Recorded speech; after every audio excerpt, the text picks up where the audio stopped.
¿Cómo están? 14 de julio, qué fecha. Y el fútbol es el fútbol. ¿Cómo están? Bueno, en estos días todo el mundo está hablando de deuda externa. Parece que somos especialistas en deuda externa y realmente no lo somos. Invitamos a Patricio Lons para que nos ayude a hacer un repaso en los 2 siglos de la Argentina. Y vamos a ver, Patricio, cómo se las arregla para hacernos entender, dentro de un programa de televisión, qué nos pasó en la historia con la deuda externa. Vamos a escuchar a Juan Carlos Ferreira a hablar sobre la técnica. Este comercio de pintura ubicado en Granburg tiene en Juan Carlos Ferreira a su vocero y nos va a contar algunas novedades. De qué manera ellos enfrentan la crisis, sobre todo con nuevos productos, analizando los precios, mejorando la comercialización. En fin, Juan Carlos Ferreira nos ayuda a pensar y a manejar mejor nuestras actividades económicas. Y les vamos a mostrar una reunión de trabajo en Altos de San Miguel. Este complejo de departamentos que está arrancando en Ciudad Santa María, en San Miguel, nos invitó a una reunión de trabajo. Allí mostramos las calles donde está ubicado Blasco Ibáñez, Rivadavia, y vimos el campo donde comienza la obra de Altos de San Miguel. Ustedes lo van a ver.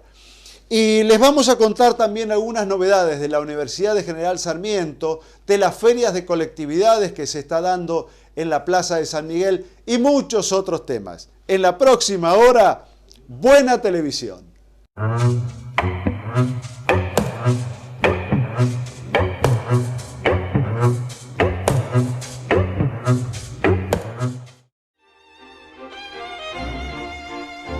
Sindicato de Empleados de Comercio.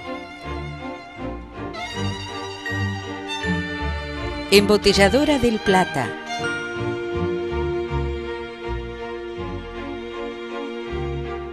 Susana Oviedo, Negocios Inmobiliarios.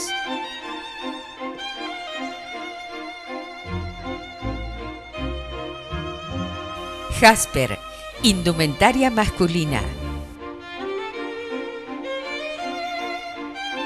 Megui, Sociedad Anónima. Concesionario oficial Chevrolet. La Argentina tiene momentos que son paradójicos. Por ejemplo, hoy todos somos especialistas en deuda externa. Uno habla con un taxista hoy y el taxista dice, sí, no, pero 15.000 millones de dólares no se pueden pagar, etcétera, etcétera. Es decir, hoy todos estamos hablando de la deuda externa. A raíz de esto, cuando estábamos hablando con Patricio Lons, dijimos, ¿por qué no repasamos hasta donde podamos qué pasó en la historia argentina? Y si querés remontarte a épocas de la colonia, también podés hacerlo, vos tenés libertad absoluta. Es muy nuestro eso, ¿no? ¿Te acuerdas en la guerra de Malvinas todos eran estrategas y en los mundiales todos directores técnicos? Exactamente. Menotti y Bilardo no sabían nada, pero fueron campeones mundiales. ¿Qué pasó con la Argentina y su deuda? ¿No? Porque la deuda de Rivadavia con la Baring Brothers, esa está en todos los libros, pero parecería que fue la única. Sin embargo, en otros periodos hubo hasta un default, el default de Juárez Selman. Sí. Y hubo que periodos provocó una revolución. Que provocó la revolución y el surgimiento de la Unión Cívica Radical. Ahora no produce nada, el La adormecimiento revolución que hay del en el parque. argentino. Hubo otros periodos donde la Argentina no debía ni un centavo. Así es. Entonces, ¿por dónde querés empezar, Patricio? ¿Qué nos querés contar? Mira, en realidad la primera deuda externa americana es por 1821 más o menos, ¿no? Cuando San Martín, digamos, se hace protector del Perú, más bien de Lima y sus zonas de influencia, ¿no? Más allá llegaba su poder, que se envió una misión a Londres, en la cual siguió un inglés, Parosien, iba como embajador de Perú, para ofrecerle, bueno, a Inglaterra ser nación más favorecida, pedir un empréstito y ofrecer la corona del Perú al conde de Sussex o a algún otro noble inglés. Eso en 1821. Era para la guerra. No, ya había terminado, digamos, sí, después se dio la batalla de Ayacucho, ¿no? Pero en realidad Perú hasta ese momento nunca había necesitado moneda externa. Y nosotros a partir de 1822. En realidad, a ver, esto pasa cuando perdemos nuestra verdadera soberanía monetaria. Nosotros durante 300 años habíamos tenido una moneda muy fuerte, la onza castellana de plata o el real de A8, que dio base al dólar norteamericano, por ejemplo, ¿no? Claro, que lo comentaste. Claro, incluso te conté que la Bolsa de Valores de Nueva York, creo que hasta el año 2000 y pico, se manejaba con la medida de octavos, heredada del real de A8 español de la época de la monarquía hispánica. Y acá en 1822, Rivadavia, por supuesto, pide ese famoso empréstito y se arma como una sociedad para pedir el empréstito, en la cual estaban los hermanos Parish Robertson, que eran unos personajes que habían actuado como agentes pro-británicos durante todo el periodo de la independencia. Y ¿quiénes eran? Los Parish Robertson, que además esa comisión se queda con el 15%, de 1 millón de libras esterlinas de aquella época. Es curioso porque entonces Inglaterra dice, bueno, entonces del millón ya 150.000 van a manos privadas. Pero parte de esa sociedad también está la Baring Brothers, así que 30.000 libras se los queda a la Baring Brothers. Así que del millón de libras tenemos ya 850.000, pero estamos debiendo más del millón. Y de eso llegaron creo que 560.000, porque parte del dinero fue para pagar a las empresas comerciales, entre las cuales está una de los Parish Robertson, distintos intercambios comerciales. Entonces en realidad fue un negocio cerrado. A tal punto fue escandaloso que la misma Baring Brothers preguntó, ¿están seguros que el gobierno argentino va a aceptar estas condiciones? Porque hasta los estafadores dudaban. Y dice, por supuesto, porque era el gobierno estaba perfectamente arreglado para decidir eso y para hacer semejante negociado. En el periodo conservador. Tardaron 50 o 60 años en terminarse con esa deuda, ¿no? En el periodo conservador, ¿qué pasó con la deuda externa? Bueno, primero hay que aclarar que después logramos una estabilidad en la soberanía durante toda la época de Rosas, ¿no es cierto? Ahí ya dejamos de depender, pero siempre igualmente nuestra economía dependía de lo que se intercambiase con Inglaterra. Claro, eso entonces seguro. Dependía un poco del ingreso de las libras o del oro. Y durante los conservadores es curioso, porque se crea una economía totalmente subordinada a Inglaterra, que generó un grupo de familias ricas, donde nacen todos los palacetes de la Avenida Alvear, otra vez el Museo de Arte Decorativo, también llamado Palacio Errázuriz, era de esa época, pero no le llegaba eso a la gente. Sí es cierto que Argentina se convierte en el cuarto o quinto país poseedor de la mayor cantidad de oro a nivel mundial. Eso es cierto. Pero eso beneficia a un sector, nada más. A ver, es cierto que comparativamente nuestros obreros, la gente de campo nuestra, están en mejores condiciones relativas que sus colegas europeos, pero igualmente no era una situación de justicia y no había un desarrollo industrial en serio. Ahora, es decir, los obreros ingleses y holandeses estaban en peores condiciones, pero había industria, había astilleros, por ejemplo. Nosotros no desarrollamos el valor agregado a la producción agropecuaria. Si en 1890 Juárez Selman entra en default, es que tenía unos números al rojo vivo. Sí, la primera es la de Avellaneda, viste, que te acordás que se encuentra con una deuda externa y dice, bueno, voy a pagar la deuda con el sudor y el hambre, no, la sed y el hambre del pueblo argentino. Pero después, eso es por el año 73, por 1880 ya se habían equilibrado las cuentas, pero a partir de 1890 tenés de vuelta cuando asume Juárez Selman, le estalla una situación que se venía alimentando, y se produce la revolución del Parque, asume su vicepresidente, ¿no? Carlos Pellegrini. Que funda, luego el Banco de la Nación, y él negocia con la banca Rothschild, manda una embajada que logra condiciones donde se reduce y donde se decide pagar por primera vez de acuerdo a la capacidad de pago. Es decir, Argentina no iba a pagar más, depende de las inversiones que ingresaran. Porque el tema es que, claro, ingresaban muchas inversiones británicas, entonces parecía que el dinero nunca se iba a acabar. Pero el tema es que esas inversiones no generaron una estructura económica que nos permitiese luego pagar, sino que era como ha pasado en los últimos 30 años. Que tapábamos un crédito con otro. Claro, qué sé yo, Menem dejó el país con 80.000 millones de dólares, pero sin una industria. Claro. Entonces, obviamente eso antes o después iba a estallar. Claro. Además, buena parte de ese dinero eran deudas. O sea, dejó con 80.000 millones de dólares de reserva, pero 140.000 millones de dólares de deuda. Entonces, no avancemos tan rápido. Entonces, quiere decir que en el siglo XIX el endeudamiento era de uso corriente, permanente. Por falta de la visión estratégica de construir un modelo económico estratégico de acuerdo a nuestros intereses. Eso los conservadores no lo supieron hacer, no lo vieron y además muchos estaban felices con los pingües negocios que hacían con ese modelo. Claro, bueno, por eso. Porque siempre que hay plata dulce es porque alguien se beneficia. Carlos Pellegrini, que fue un precursor de la industria, sí. Carlos Pellegrini, él cuenta que perdía los debates industrialistas en el Congreso porque ganaban los agroexportadores. Así es. Si ese modelo funcionaba, decía, ¿para qué lo vamos a cambiar?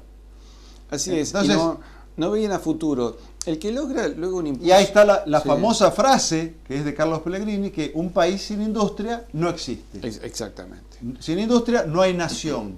El complemento de Carlos Pellegrini. Yo decía, bueno, somos país agroexportador, desarrollemos una agroindustria que se desarrolló muchos años después. Muchos años después, en el siglo XX, claro. ¿Sabes quién le dio un impulso a la industria? Victorino Laplace, que fue uno de los tantos hombres que negoció la deuda externa, logrando quitas, logrando mejores condiciones de pago y demás. Cuando fue presidente de la Nación, impulsó un proyecto industrial, no con las condiciones sociales que luego se lograron durante la época de Perón, pero yo creo que si hubiese querido hacer las dos cosas, no lo hubiesen dejado. Claro. Pero podemos decir que Victorino Laplace para mí fue una suerte de protoperonismo, porque logra un primer impulso industrialista. Vamos a descansar, dejamos el siglo XIX y cuando volvamos entramos en el siglo XX. A ver qué encontramos en ese periodo. Ya volvemos. Eres soberbio y fuerte ejemplar de tu raza, y domando caballos o asesinando tigres, eres un Alejandro, Nabucodonosor. Si aclamáis, se oye como el rugir del león.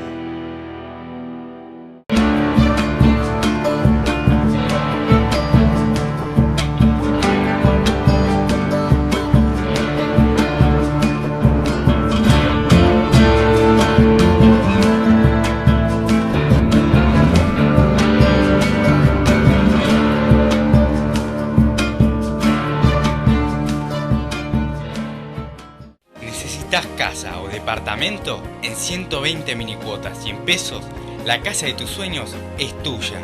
Cómodos y luminosos departamentos, casas con jardín propio y podés elegir tu diseño. Altos de San Miguel, tu lugar.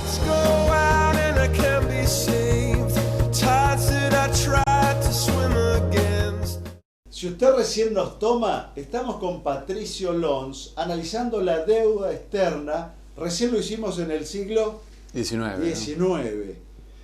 Pero nos tenemos que meter en el siglo XX. Que es un dolor. Porque fue creciendo todo esto, ¿no? Se fue complicando. Cada vez más y con ganas. Lo que dijo Patricio Lons es que en el periodo conservador el desarrollo económico agroexportador no sostenía semejante endeudamiento. No, para nada. Y por eso tuvo el primer default Juárez-Selman en 1890 y todas las complicaciones que siguieron en el siglo XX con los conservadores hasta la década infame, el pacto Roca-Runciman y todo la década del 30. En realidad se abandonó la idea de desarrollar algo. Vos fíjate que cuando, mira, para poder ubicar esto un poquito para atrás, a partir de la derrota de Caseros, se cierran 90.000 talleres, que eran las pequeñas industrias que había en toda la Confederación Argentina.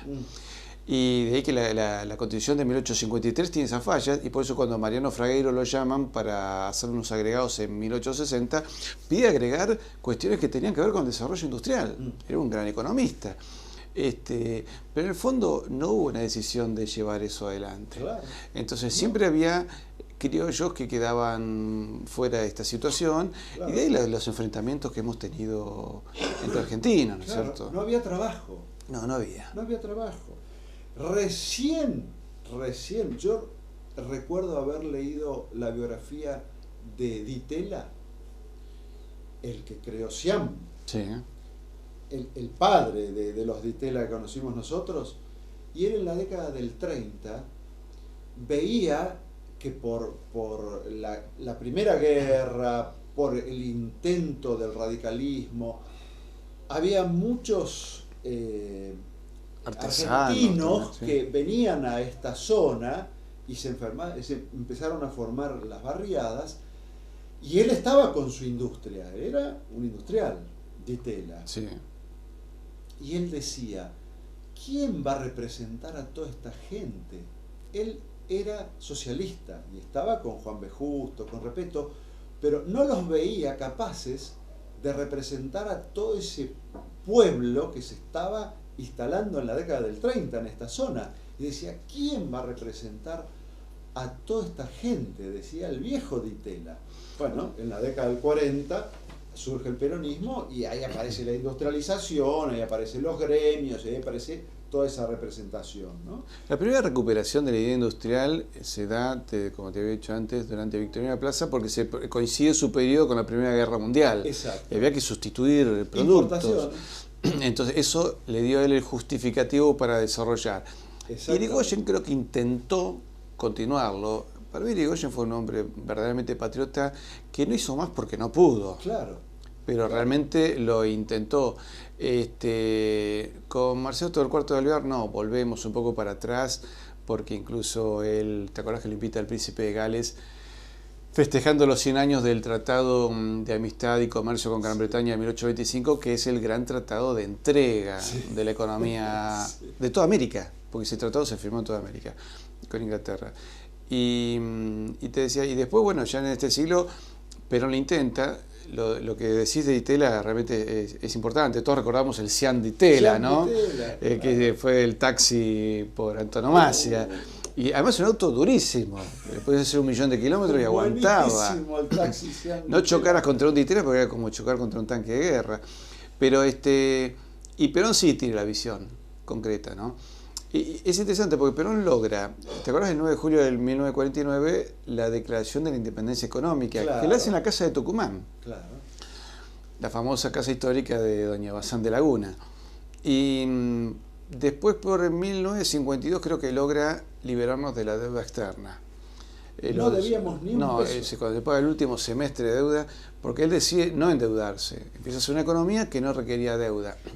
Después, por supuesto, como era un periodo de cambios económicos, tuvo una deuda con Estados Unidos de 150 millones de dólares, pero que se aplicó a la industria para desarrollar una industria y unas inversiones americanas que compensaban. Es decir, eso estaba bien, porque de una manera era una autocompensación, no era timba. Pero él no solo logra... Y no entramos en el Fondo Monetario.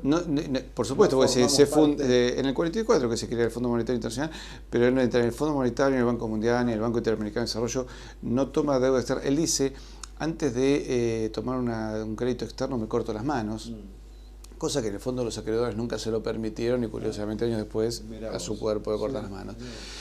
Pero después hay algo interesante. Vos sabés que durante un momento de esos 9 años de gobierno peronista, la moneda argentina fue reconocida en Europa y se utilizó como moneda de intercambio de bienes entre Francia y Alemania. No lo tenías. Es el único periodo en que nuestra moneda tuvo un verdadero reconocimiento internacional. No lo teníamos desde la época virreinal, colonial, cuando nuestra moneda imperaba, no solo en toda América, sino en Asia. Claro. Eso como hemos hablado, ¿no es cierto? Vos compras en China o en Japón o en las Islas Marshall con la moneda americana. Claro. Fuimos base del dólar español. ¿Cómo se llamaba en ese momento? Había una que era la onza castellana de plata, también onza castellana. Otra que se llamó el real de A8 y el taler español, que es base del dólar español. Y fue base del dólar norteamericano. Y fue base del dólar norteamericano hasta 1857. Entonces, esa moneda era muy, muy fuerte. A partir de la independencia nos repartimos en 20 países, claro, algunos totalmente inviables.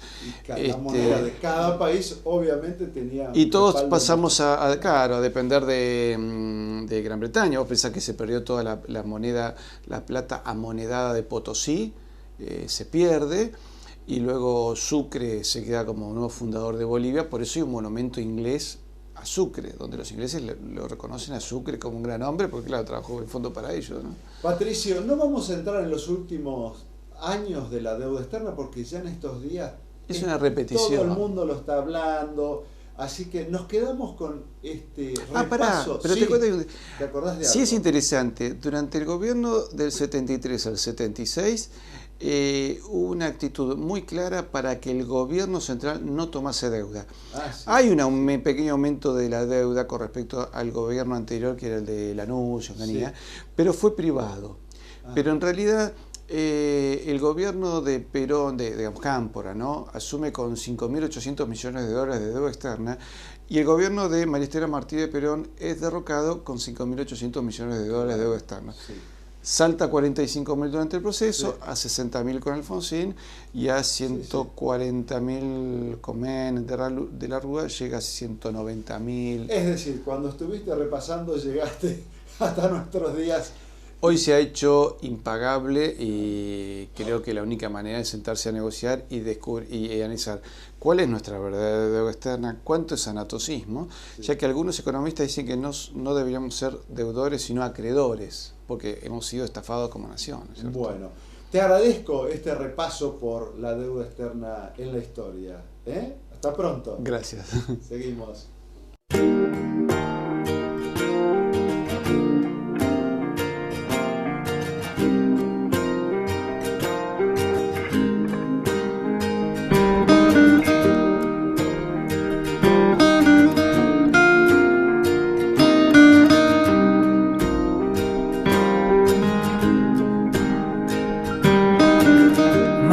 Is brilliant.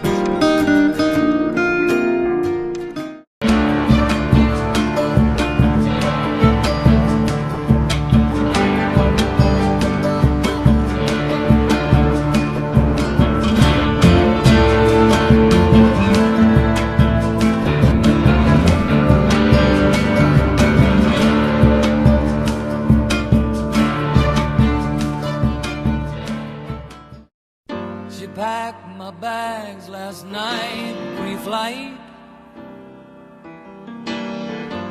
0 hour, 9 a.m. And I'm gonna be high as a kite by then.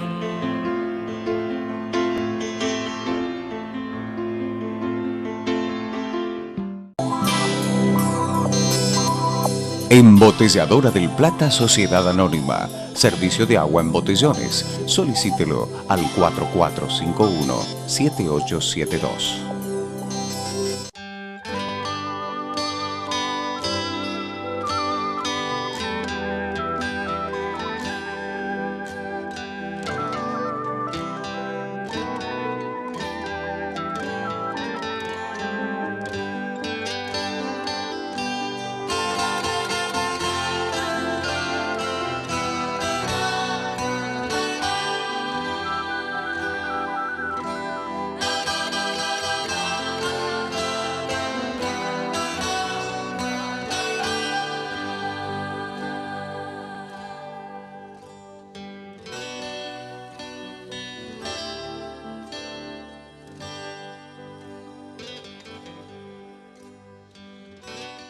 En la PYME de hoy entramos en la técnica esta pinturería de Granbur, que tiene como vocero a Juan Carlos Ferreira. Y en este caso va a hablar de la circunstancia de la técnica, pero también le va a dedicar un párrafo especial a la incorporación de productos pampero, ropa de trabajo, etc. Y fíjense cómo en un momento de crisis estos empresarios buscan de qué manera enfrentar las dificultades. Y en este caso, incorporar calzado y ropa de trabajo, creemos que es oportuno para mostrarlo y para que si usted está pensando de qué manera aumentar las ventas, bueno, quizá lo que tenga que hacer es aumentar la oferta de productos. Escuchemos entonces a Juan Carlos Ferreira. Bueno, la técnica es un negocio familiar. Me despego de la cooperativa, donde yo soy parte de la cooperativa, fundamentalmente en el área de la dirección, ¿no? O sea, acompañando la dirección. Pero en el comercio pasaron otras cosas.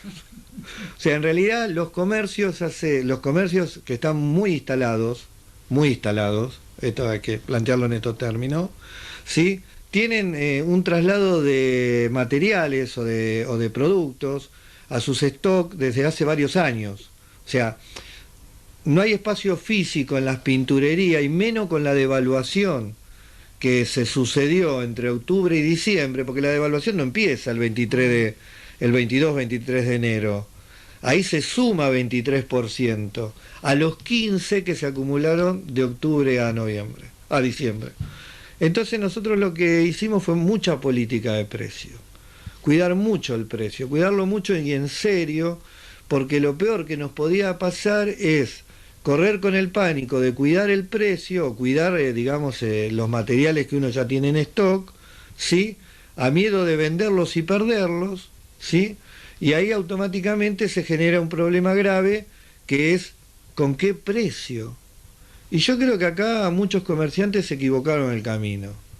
Quizás porque fue en enero y no fue en marzo, quizás porque estaban de vacaciones y no estaban en su lugar, en el negocio, un montón de situaciones distintas. Pero la remarcación en algunos casos fue incorrecta. Vamos a llamarlo incorrecta. Brutal. Bueno, a mí particularmente no me gustó. Realmente me pareció un despropósito con mi cliente, para nuestro cliente, que nosotros protejamos fuertemente los bienes y no cuidemos al cliente. Así que bueno, ahí hicimos una política muy armada. Sí perdimos un poquito de renta, fue al revés, que en la cooperativa se recupera renta después del proceso. En el negocio inicialmente se pierde renta, pero hay una acumulación de stock. Por eso vuelvo a decir, en los comercios que están fuertemente instalados, ¿no? Entonces lo que pudimos hacer es volver a tener, a estar en primera fila, fundamentalmente con los hipermercados, que eso era un tema muy importante. O sea, el que hizo política de precio le ganó al hiper. La única herramienta que le dejamos al hiper fue el tema de condiciones muy expresas de crédito, que desaparecieron. Nosotros acá teníamos cuotas hasta 6 meses, no las dejamos de planteársela al cliente, pero la dejamos en 3. Y perdimos renta, pero no importa. Lo importante era que nuestro cliente acceda a un precio lo más justo posible. Y obviamente también, que esto fue bastante novedoso, yo creo que la población se comportó muy bien. Porque la población dijo, bueno, lo que me parece caro no lo compro. Creo que todos actuamos de la misma manera. Todos, sin excepción. Lo que pasa es que el comerciante en muchos casos no hizo ese mismo ejercicio que hizo en forma personal en su comercio. Y realmente usted, si va a comprar, no sé, una soga en un lugar y sale 15, y va a comprar esa misma soga en otro lugar y le sale 8, algo está mal. O sea, esta es la realidad, era mucha la diferencia. Y a mí me pasó eso. A mí me pasó. Entonces, ¿qué pasa? Mucha gente a veces, con el bolsillo un poquito dulce, compra por comodidad o compra porque lo consigue y lo compra. Pero hubo muchísima gente, y por eso estuvo bueno en la población, le dio mucho valor al precio, y bueno, y nosotros que hicimos política de precio, de alguna manera nos vimos reconocidos en eso, porque veíamos que el público venía a pedir precio, iba, lo consultaba con otros competidores y volvía a comprarnos a nosotros. Y eso fue una cuestión muy importante, por lo menos para nuestro comercio. Ahora, a este comercio, la técnica, se le ha agregado algo más. ¿Qué es lo que se le agregó, Ferreira? Bueno, nosotros veníamos proyectándonos desde hace tiempo con un proyecto de poner en el área de Granbur un comercio dedicado a seguridad industrial. Tenemos perfil en cuanto a ese tema por nuestro conocimiento en obra, etc. La realidad es que lo materializamos en el mes de diciembre, incorporando toda la línea de Pampero en lo que hace a la parte de pantalones, bueno, lo que hace pantalón de trabajo, pantalón cargo, bombachas, bombachas entre 2 años y hasta talle 60 el máximo, camisas de trabajo, toda la parte de lluvias, botas, capas, y bueno, y toda la línea de calzados, 4 líneas distintas de calzados que, digamos, de alguna manera redondearían todos los calzados industriales, ¿no? Con punteras de acero, sin punteras, todos dieléctricos. Y bueno, y la verdad que eso lo incorporamos en enero, justo antes del problema. Inicialmente hemos hecho una adquisición bastante importante, la verdad que hemos podido incorporar toda la línea en cuanto a estos productos y nos hemos dado un lugar con la marca, que la marca de referencia es Pampero, que realmente es una marca poderosa, realmente muy reconocida, inclusive hasta en los jóvenes, o sea, yo hice testeos sobre jóvenes menores de 18 años y reconocen la marca totalmente.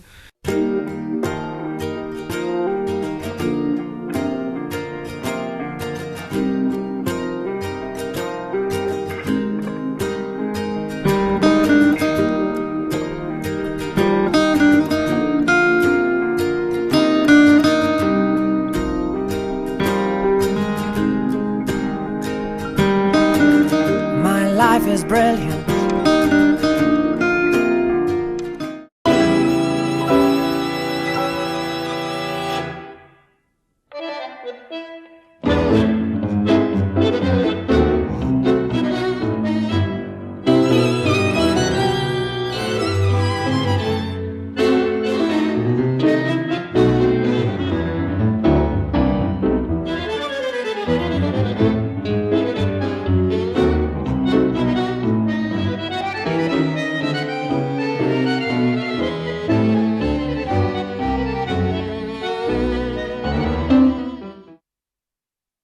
Estamos en Ciudad Santa María, San Miguel, en Blasco Ibáñez y Arricao.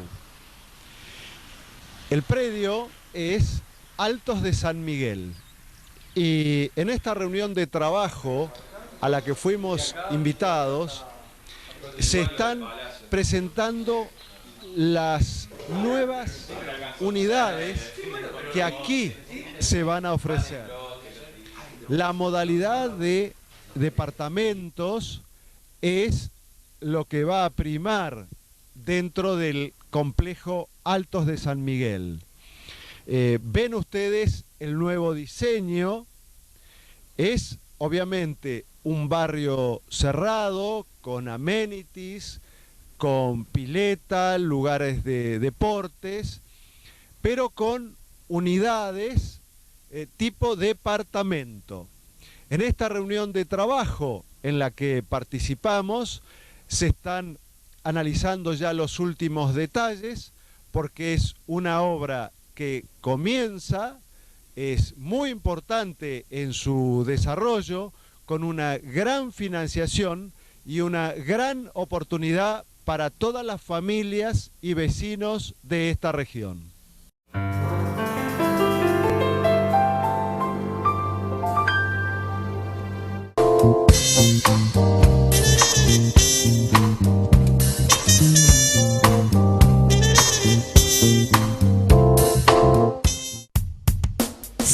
industria no hay nación.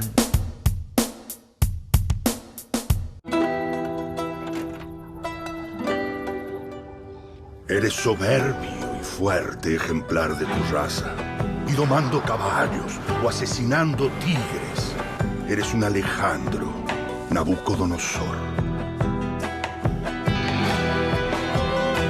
Si aclamáis, se oye como el rugir del león.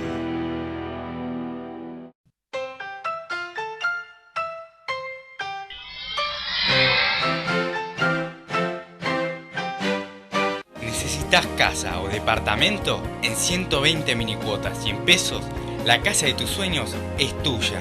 Cómodos y luminosos departamentos, casas con jardín propio y podés elegir tu diseño. Altos de San Miguel, tu lugar.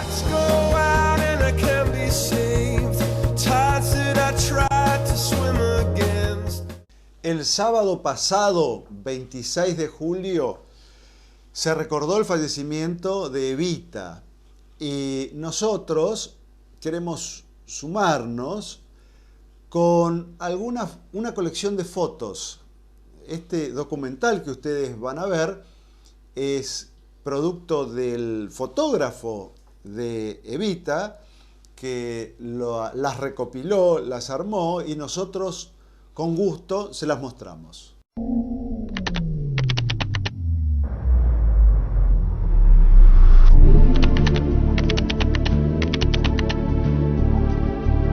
Estas son fotografías rescatadas, testimonios de una historia, instantes acumulados durante 6 años, solo 6 años, los que le bastaron a Eva Perón para convertirse en mito. Como un artesano del recuerdo, Alfredo Mazzorotolo retrató en cada negativo los gestos de Evita. Eva pronunciando un discurso, trabajando, luchando por las mujeres. Eva con Perón, Eva enferma. Evita y un pueblo que la llora, que la llorará por mucho tiempo. Algunos dicen, eternamente. Un reportero gráfico y sus fotografías. Imágenes en papel de una mujer de otros tiempos. Una historia que soportó odios y resistió años para ser contada.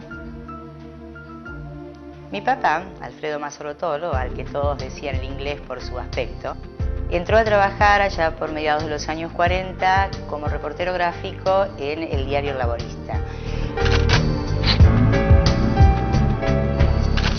Ya alrededor del año 1947 era supervisor general de la editorial Democracia y en esa época fue designado para seguir a Eva Perón de cerca,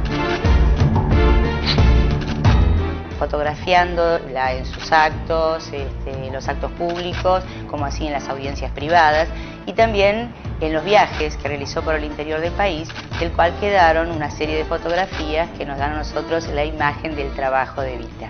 Evita trabajó hasta olvidarse de ella.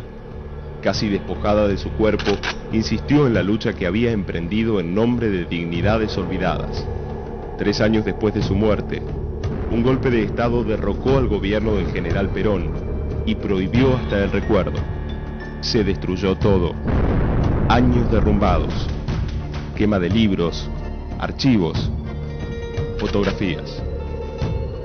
Mi papá, pensando que podía ser riesgoso quedarse con esas fotos o que las fotos iban a correr algún riesgo, las enterró, las acondicionó, las puso a resguardo y durante muchos años esas fotos estuvieron enterradas. No sabemos exactamente cuándo las desenterró, pero calculo que deben haber pasado 20 años. Todo ese tiempo tuvo la precaución de mantener ese material porque no solamente era valioso porque era su trabajo, un trabajo que le había costado mucho, sino que lo vio como algo valioso desde el punto de vista histórico, o sea, algo que podía correr riesgo y que si se perdía para todos.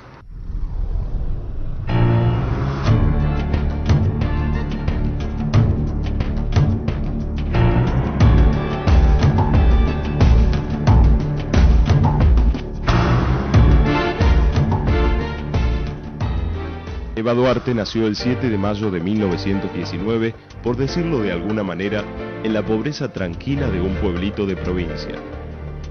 murió 33 años después, siendo la mujer más poderosa del país y dejando tras su paso un accionar que transformó las estructuras sociales y culturales de la Argentina, especialmente de las mujeres argentinas.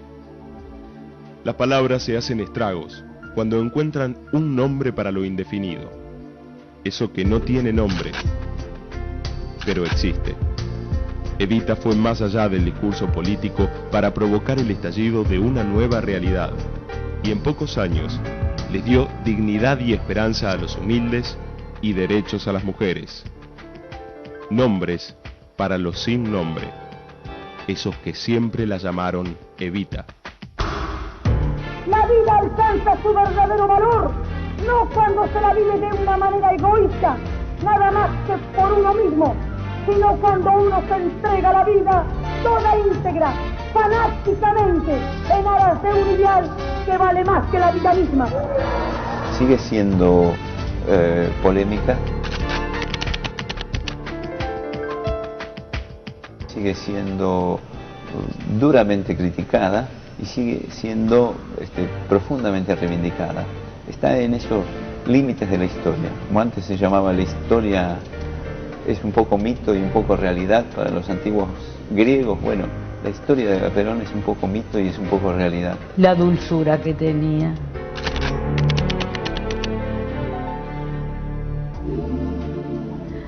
La dulzura, así como dicen que era enérgica en su fusión política, cuando con un pobre se transformaba.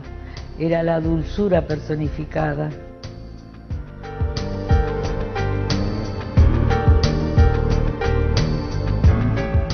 Una historia larga de luchas, tropiezos y esperanzas. Por eso hay en ella crispaciones de indignación, pero también alegre despertar de auroras triunfales.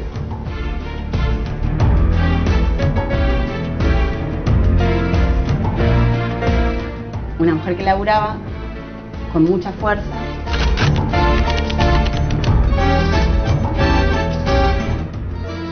que tenía una idea, que creía en ella y en este país y en su gente, y que eligió representar o tratar de representar todo eso en su imagen, o en su figura o en su cuerpo, porque hasta el cuerpo, digamos, puso, ¿no?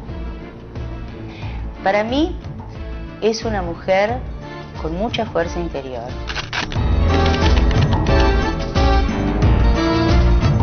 Que tuvo que vencer muchas dificultades que tienen que ver tal vez en su origen. Una mujer simple que llegó a estar en un lugar muy destacado y para eso tuvo que desafiar un montón de situaciones, y lo positivo realmente es que el legado que dejó lo podemos palpar. O sea, es una mujer de acción, una mujer que pensó hacer las cosas y finalmente las logró hacer.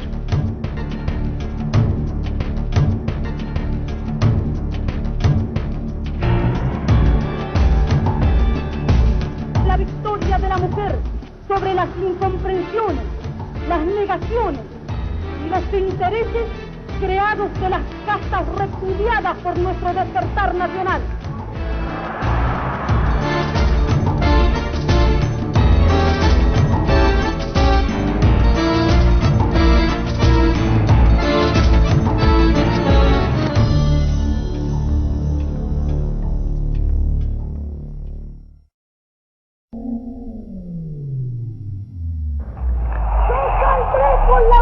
Del pueblo, yo saldré con los descansados de la patria, muerta o viva, para no dejar en pie ningún ladrillo que no sea peronista.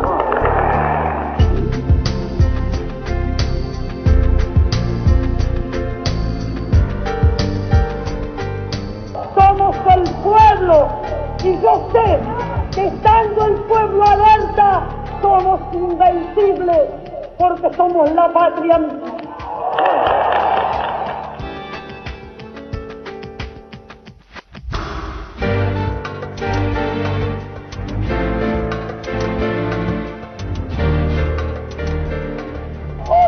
Nosotros no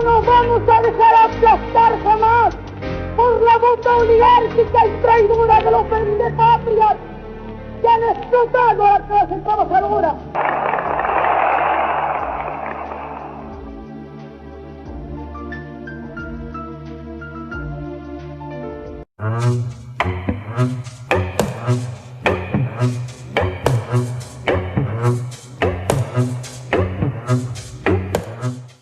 Bueno, en esta oportunidad me quiero acercar a ustedes para contarles o mostrarles un poco de las nuevas técnicas que estamos realizando, sobre todo a lo que respecta a varices y arañitas.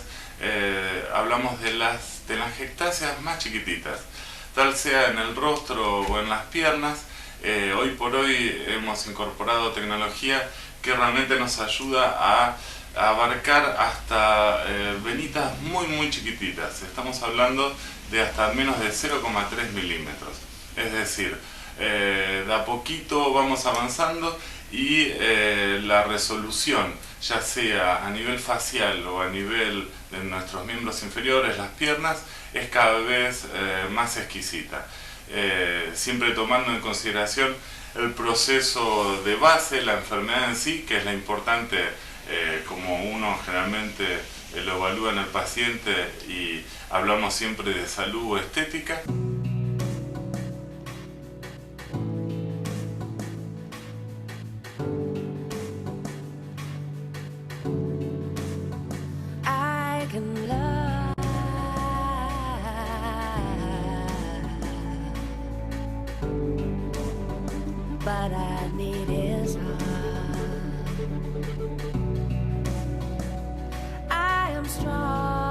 Organización Fleboestética Argentina. Excelencia en varices y celulitis. Primera consulta sin cargo. 4-664-1215. Desde hace años, las universidades del noroeste conformaron una red que lleva como título Unidesarrollo. Les doy algunos ejemplos. Están analizando las tarifas, la calidad, las frecuencias de las líneas de transporte público que atraviesan estos partidos. Por ejemplo, integran esta red la Universidad de San Martín, la de Moreno, la de Luján, la UTN de Pacheco, la Universidad de General Sarmiento, y ahora la novedad es que se está incorporando la Universidad Nacional de José C. Paz. En una reunión que mantuvieron en General Sarmiento Eduardo Rinesi, el rector de esta, y Hugo Trinchero, el nuevo rector de la Universidad de José C. Paz, se avanzó en este proyecto de Unidesarrollo y se está definiendo la incorporación de la UNPAS en esta red, que entre otras cosas, vean la importancia, están analizando dentro de un proyecto que se llama Cuencas, están analizando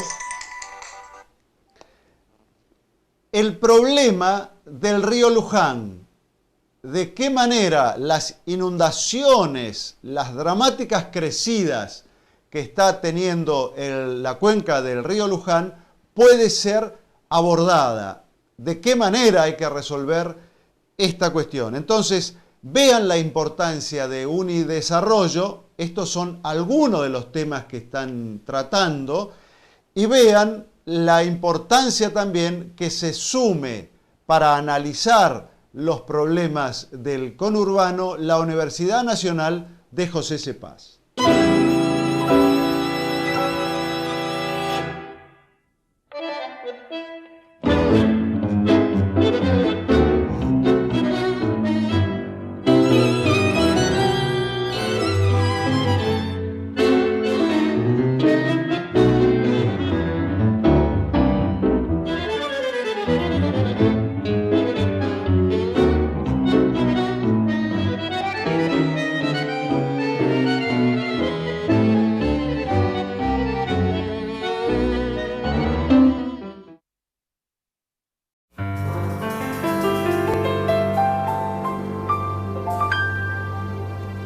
Nos vamos leyendo la revista Noticias de la Universidad Nacional de General Sarmiento y vemos que los dos rectores, el de la Universidad de General Sarmiento, Eduardo Rinesi, y el de la Universidad de José C. Paz, Hugo Trinchero, se reunieron, están reunidos.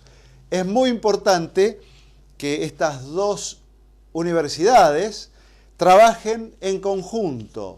La problemática es común y es muy importante que estén juntas afrontando los problemas del conurbano. En el próximo programa vamos a ampliar esta información de UNPAS, la Universidad Nacional de José C. Paz, la Universidad de General Sarmiento y Unidesarrollo, sobre todo, que es una red que reúne a más universidades. Y les recuerdo que hasta los primeros días de agosto en la Plaza de San Miguel hay una feria de colectividades. Aprovéchenla en conjunto con toda la familia. Que tengan la mejor semana. En 7 días nos volvemos a encontrar.